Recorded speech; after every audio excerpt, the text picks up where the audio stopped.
அவர் ஊர்ல வந்துட்டாரா? இல்ல, நாளைக்குதான் வர்றாரு. என்ன விஷயம்?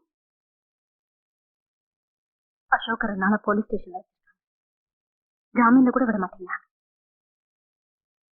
நான் வேணும்னா கௌதம் கிட்ட சொல்லி விட சொல்றேன். இல்ல, கௌதம் தம்பிதான் விடக்கூடாதுன்னு சொல்லு. தெரியல,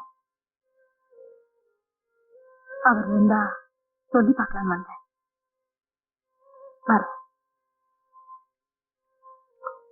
ஒரு நிமிஷம் இருங்க.